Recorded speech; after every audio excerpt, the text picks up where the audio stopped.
Oi, turma. Do livro Cartas de uma Morta, Francisco Cândido Xavier, Maria João de Deus, no capítulo 76, a prece da aflição maternal. Eu acho que eu entendo bem sobre isso. Aguçada a minha curiosidade, quis entrar em relação com um pensamento luminoso que me seduzia, abandonando todos os outros que nos circundavam, para só fixar a atenção sobre ele.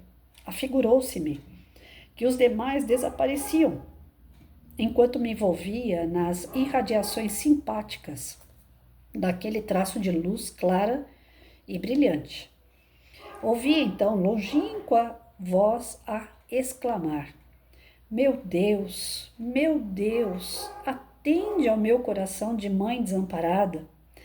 Se falta a mim e aos meus filhos a proteção do mundo, não vos falte a tua providência misericordiosa. Valha-me neste vale de lágrimas a tua bondade infinita, ó Pai nosso que estás nos céus. Ouvindo essa prece comovedora, vi igualmente uma figura de mulher ajoelhada e banhada em pranto. Num átomo de tempo, por intermédio de extraordinária interligação de pensamentos, pude saber qual a razão das suas lágrimas, das suas preocupações e como eram amargos os seus sofrimentos. Sensibilizada com as manifestações daquela alma exilada, instintivamente enviei-lhe pensamentos consoladores, pronunciando palavras de fé e de esperança. Como havia pressentido, via-me meditar, por um instante com o olhar cheio de estranho brilho, levantando-me reconfortada para enfrentar a luta, sentindo grande alívio. Uma mãe reconhece a outra de um planeta a outro, né, gente? Aí eu falo que eu ia me identificar, eu vou me identificar, me identifiquei com o texto, porque qual é a mãe que nunca orou pedindo a Deus uma intervenção pela vida do seu filho, não é verdade? Todas nós que somos mães, que a gente se preocupa, que a gente quer ver o melhor para eles, né? A gente acaba pedindo socorro. Quando a gente vê que não vai dar conta, a gente pede socorro. E é normal. Isso não é faltar com a sua obrigação de mãe, isso não é ser covarde, isso não é ser folgada. Ora, você já fez tudo que você podia e a coisa não tá andando bem, você tem que pedir socorro. Ser humilde e reconhecer que sozinha você não vai dar conta. E quando a gente se coloca numa posição de humildade, de reconhecimento, de falta, de faltar forças mesmo, né? Quando a gente se reconhece que está faltando condições de fazer algo, é onde a misericórdia divina entra. Deus sabe do nosso coração. Ele sabe quando a gente realmente está à frente de uma batalha e a gente tem condições, e quando a gente já está a fim de... Tem mãe que fala assim, eu não quero mais saber, só faz burrada, tudo que faz errado, só me dá desgosto, né? Nem parece meu filho, não tem essas falas? Tem mãe que está desistindo. E nesse momento de revolta, não tem misericórdia de Deus. Quanto mais a mãe se revolta, quanto mais ela desconjura o teu filho, ou desconjura inclusive a divindade, que, olha que filho que Deus me deu, será que Deus tem raiva de mim? Não tem essas falas? Quanto mais a pessoa falar esse tipo de coisa, mais enrolada ela fica. Mais problema vem para ela. Agora, quando ela se prostra e coloca assim, Senhor, não tô aguentando mais. Sozinha não vai. Eu preciso da sua intervenção. Eu comecei a pedir para Deus. Um determinado momento na minha vida, eu até comentei isso com meu filho, acho que foi ontem, se eu não me engano. Falei para ele, ele saiu de casa porque ele queria liberdade, ele queria viver sozinho, ele queria poder fazer as coisas dele sem ter que ficar dando satisfação para a mãe. Quando ele saiu de casa, ele tinha 25 anos. Ele fazia faculdade, e a minha dor do momento foi ele largar a faculdade para viver de aluguel. Falei, que futuro ele vai ter ali? Eu que investi trabalho, dinheiro do pai dele, que é falecido, tinha deixado uma graninha boa para nós aqui, para os estudos dele, para concluir os estudos dele, inclusive.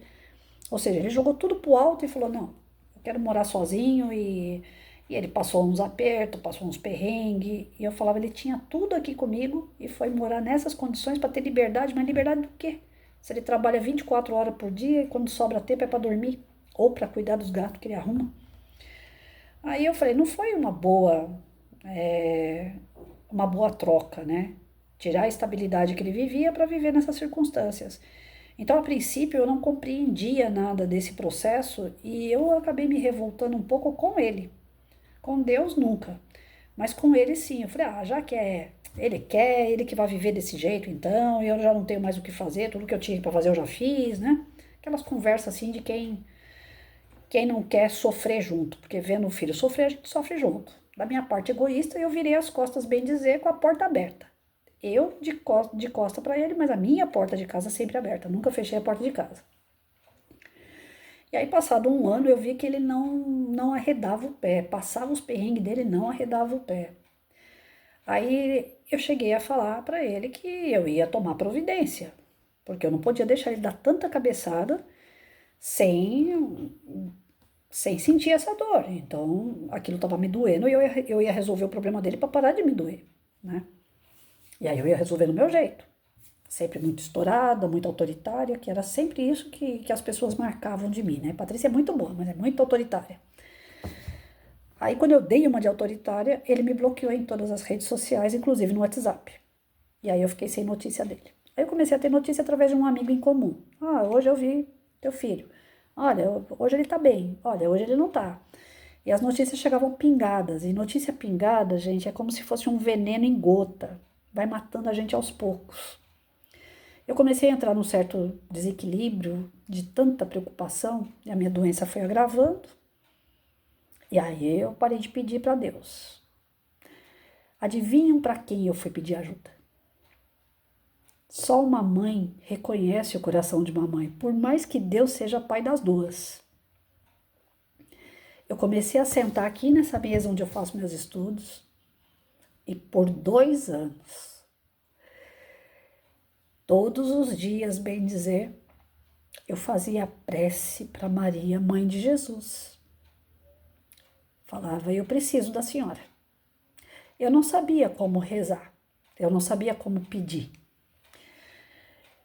Tem a Ave Maria, é decorada. Eu posso rezar a Ave Maria sem problema. E assim eu comecei, pela Ave Maria. É o que eu tinha. Só que eu, por ser espírita, eu não acredito em decoreba.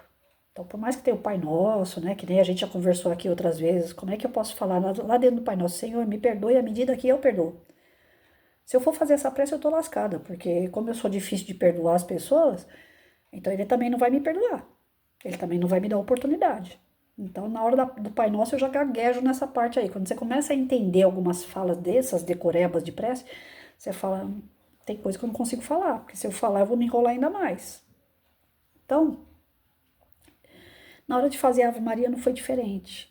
Eu via que a prece era rápida demais, curta demais, e naquele chororô danado, porque toda vez que eu faço prece, eu falo, penso a respeito do assunto, dá vontade de chorar mesmo, me emociona, faz parte. E eu não sinto vergonha disso, não. E aí eu via que naquela prece eu começava a chorar e não falava o essencial. Eu só falava prece, pensava nele e não falava o essencial. Aí eu comecei a mudar. Falei, não, peraí. Eu vou falar o essencial. Falei, senhora, me ouve. Eu preciso que a senhora me ouça. Eu tô sentindo que pode estar acontecendo uma coisa com meu filho. E coração de mãe é um troço que não se explica. A gente sabe quando eles estão enrascados. Como? A espiritualidade traz notícia, a gente recebe intuição, a gente tem o desdobramento, a gente sabe. Não tem como errar. Se a mãe falar, leva a blusa de frio, ela não sabe que vai chover para ela, mas pro filho ela vai saber. Leva a blusa de frio, leva o guarda-chuva que vai chover. É batata. A gente pega a chuva, mas o filho da gente a gente não deixa pegar. E aí, no meio da prece, eu falava isso com Maria. Falava, a senhora conhece muito bem o coração das mães. A senhora passou aquilo que mãe nenhuma suportaria passar. Ver o teu filho na cruz, sofrendo. A senhora sofreu o triplo de ver o teu filho sofrer, eu tenho certeza disso. Uma vez meu pai internado, ele falando, ai, tá doendo aqui, tá doendo ali. Eu falei, pai, daqui a pouco vai vir um remédio, vai acabar a tua dor. Você tá deitado aí, vai passar a dor. Você vai tomar remédio. E eu que tô sentada do teu lado, que ninguém me dá remédio. Eu tô sentindo a tua dor aqui em dobro. E é assim que funciona. Mãe sente a dor do filho em dobro, em triplo, quádruplo, sei lá quanto. Pra gente multiplica demais a dor deles. Pra quem é mãe, né? E aí, conversando com Maria, no segundo ano que ele estava fora de casa, eu comecei a entregar meu coração para Maria. E olha que eu sou apaixonada por Francisco de Assis. Toda vez que eu tenho que me recorrer, eu vou a Francisco. Mas para o meu filho não foi Francisco. Para o meu filho eu fui na mãe das mães, na mãe de todos nós.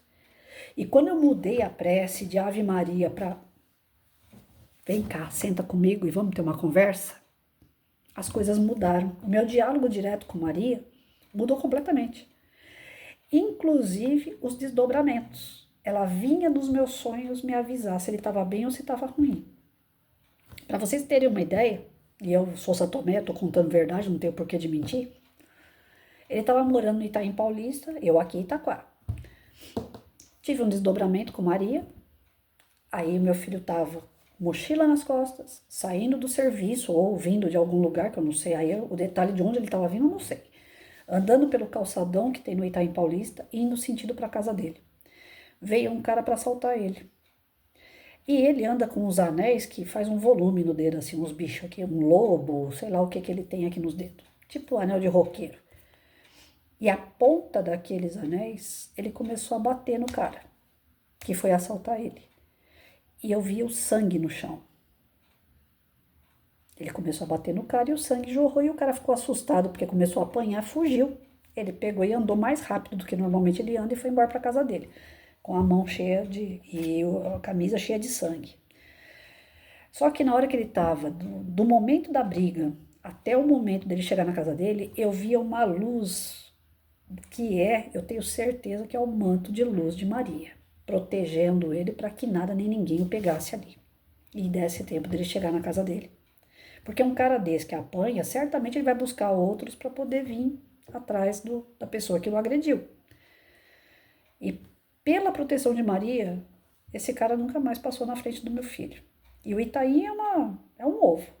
Rapidinho você sabe quem é quem.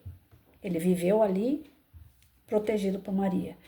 Todos os sonhos que ela se apresentava para mim, os desdobramentos, ela vinha com aquele manto, como se fosse luzes de neon azul. Né? Todo mundo fala manto de luz de Maria, e eu não via o manto, eu só via aquele contorno do manto atrás dela, como se fosse, né, um lençol, só que eu só via o contorno, em forma de neon, um neon azul. Aquilo ali me marcou demais, gente, que eu que sou São Tomé, eu falei, eu não acredito que isso está acontecendo comigo.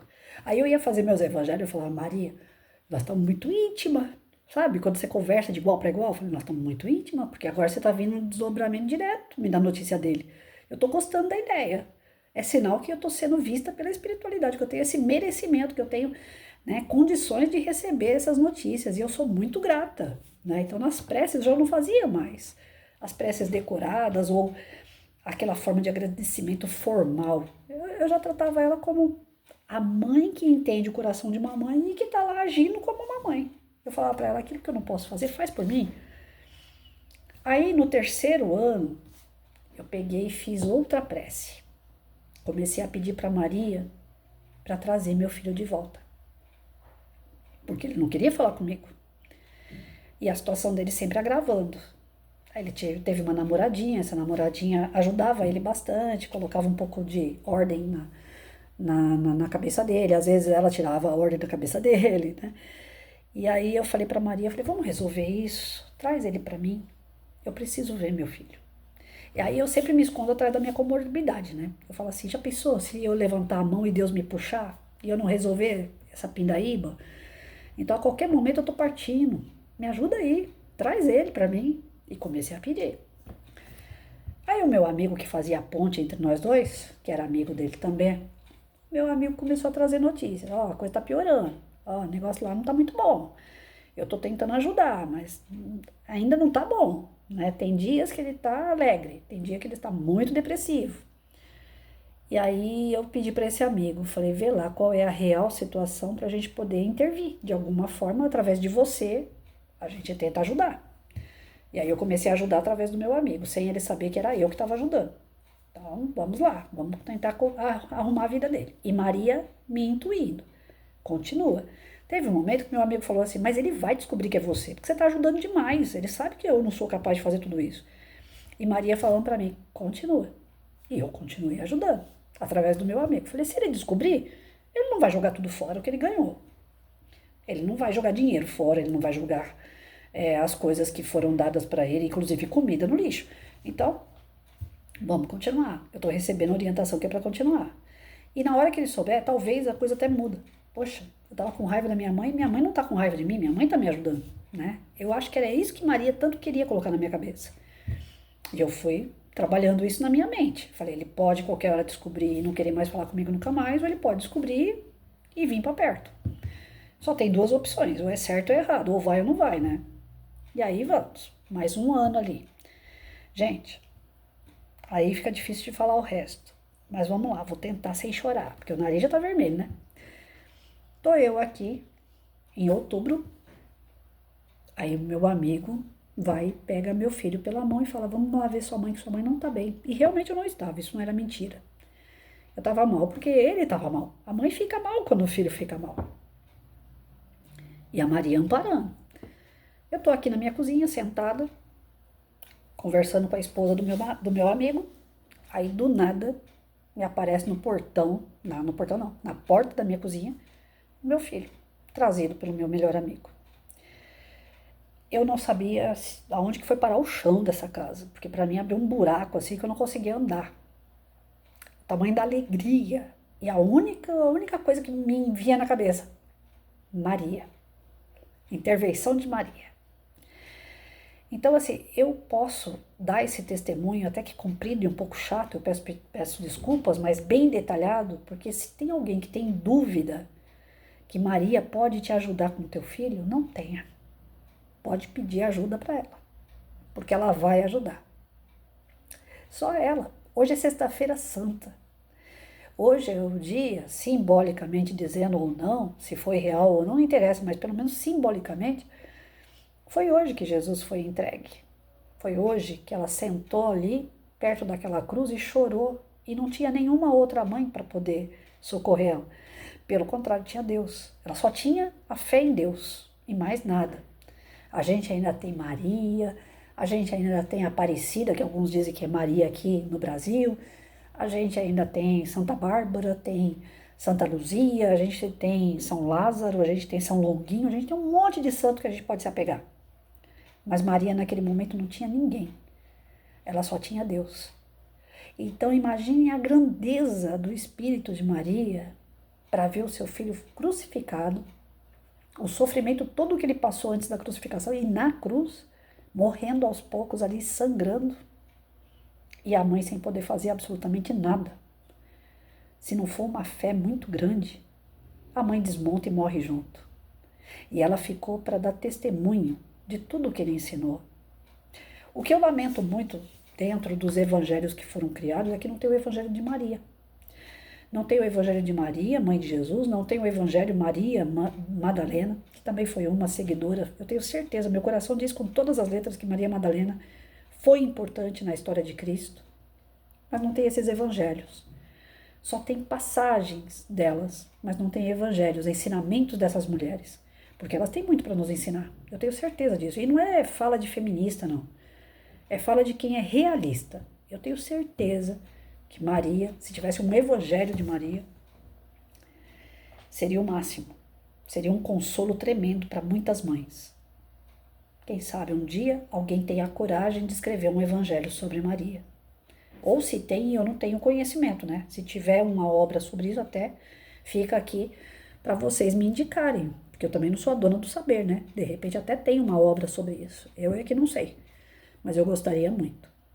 Muito de entender a passagem de Maria. Eu estou no Evangelho da Maria de Madalena, no outro canal. Estou estudando ele. Mas é pela filosofia gnóstica. Não é espírita, bem dizer, né? Não é da doutrina espírita. Esse aqui. Tem o Evangelho da Maria Madalena, E provavelmente a gente só vai ver o evangelho dela lá pro final do livro, porque todo o começo aqui até o meio tá falando como é que foi achado esse evangelho segundo Maria Madalena. Então, assim, pode ser que tenha de Maria, mãe de Jesus também. Se eu não estiver falando bobagem. Mas em resumo é isso. Se a gente falar com ela, ela escuta. E não só ela, porque a mãe de Chico escutou a oração de uma mãe que estava ali pedindo socorro. E ela é um espírito superior, mas ela não é um espírito puro. Ela não é um espírito como Maria, mãe de Jesus. A gente vê que ela está ascendendo, né? Que ela é um espírito superior, isso não se tenha dúvida, devido a todas as experiências que ela passa. Mas ela não é um espírito puro. Ela é mais superior do que nós, mas ela não é puro. Sendo um pouco mais superior do que nós, ela escutou a prece de uma mãe apavorada, né? Preocupada. Todos os espíritos escutam o choro de uma mãe. Mas eu, Patrícia, eu ainda prefiro, quando se trata de filho, rogar, pedir, agradecer, louvar Maria, que é mãe de Jesus e mãe de todos nós. Eu tenho provas de que ela atende.